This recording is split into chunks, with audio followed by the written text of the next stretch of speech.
ये चुनौती प्रक्रिया आपने जो बनाई है, इसमें इसके डिटेल्स क्या है, उसमें क्या शर्त होगी, क्या होगा?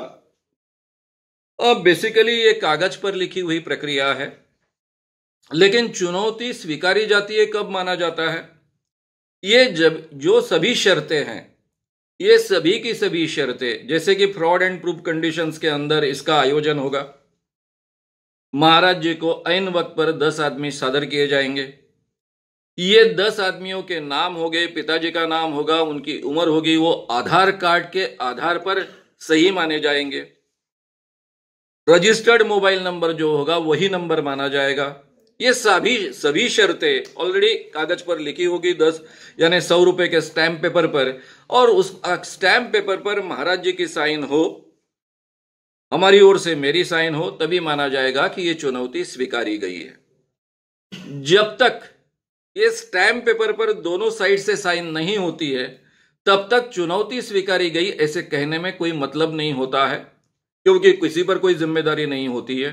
हर आदमी अपनी जगह से कहता रहेगा कि मैंने चुनौती स्वीकारी। यहां आकर देखिए, महाराज जी के दरबार में फ्रॉड एंड प्रूफ कंडीशंस के अंदर कभी भी चुनौती पारित नहीं की जा सकती है, व्यवस्था नहीं की जा सकती है, वहां वैसे वातावरण नहीं होता है। यहां तो हमें आज तक, हम सबको मालूम है, आप में से काफी लोग अच्छे ढंग से मोबाइल का उपयोग करते हैं।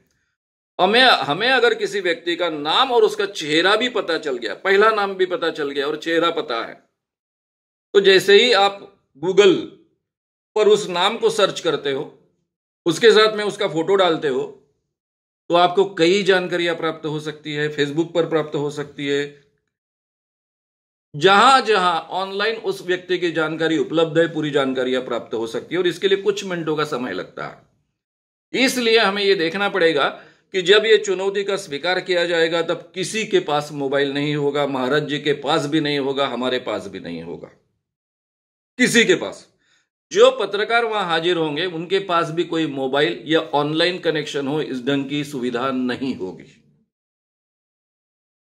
दूसरी बात हमें देखनी है कि महाराज जी जो कहेंगे वो क्लियर कट शब्दों में होना चाहिए, इसलिए उनको कागज दिया जाएगा।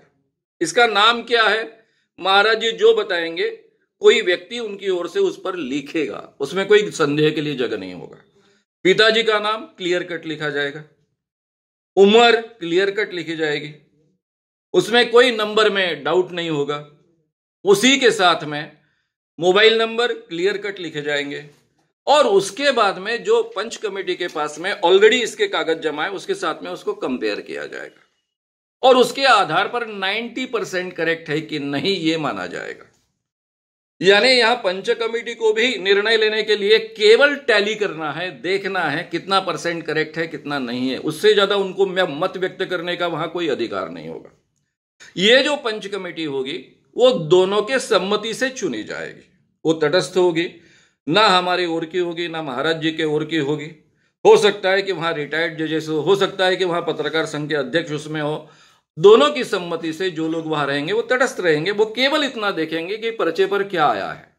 जैसे 10 चीजें बाजू के रूम में रखी है, तो वो भी स्पष्ट रूप से, जहां कोई एम्बिग्विटी नहीं होगी, इस ढंग से उन चीजों को लिखा जाएगा।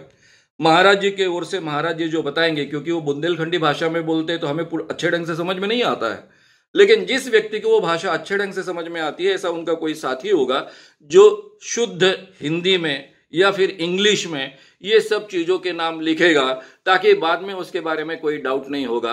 और ये दोनों चीजें 90% करेक्ट रहती है, तो पहली बार चुनौती पार पड़ने के बाद, यानी उसका आयोजन होने के बाद में महाराज जी जब चाहेंगे तब दूसरी डेट उनसे ली जाएगी, लेकिन वो ज्यादा अंतराल का समय नहीं होगा।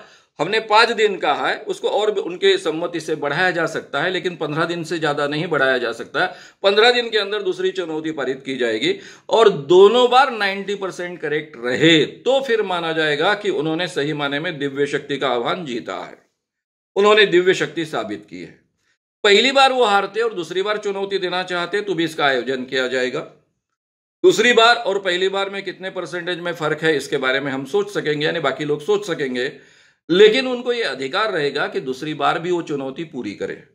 पहली बार वो चुनौती जीतने के बाद में वो चुनौती जीते, ऐसा नहीं माना जाएगा, क्योंकि हम जानते हैं कि इस ढंग से तरीके किस वो अलग अलग टेक्निक के माध्यम से जानकारी इकट्ठा की जा सकती है, लेकिन हो सकता है कि हमें भी न जानकारी हो, ऐसा कोई टेक्निक उपयोग में आता हो, इसलिए दोबारा ये चुनौती देनी पड़ेगी।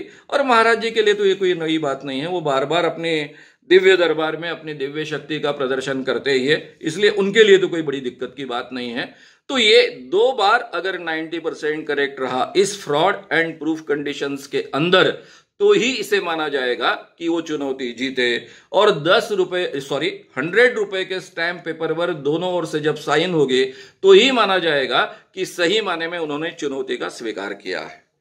दरबार में जाकर इस ढंग की वैज्ञानिक प्रक्रिया के आधार पर फ्रॉड एंड प्रूफ कंडीशंस के अंदर कोई भी चुनौती पार नहीं की जा सकती है, ठीक ढंग से जांच नहीं हो सकती है जो वैज्ञानिक कसौटी पर खरी उतरे, इसलिए इसी कंडीशंस के अंदर इसकी जांच होनी संभव है।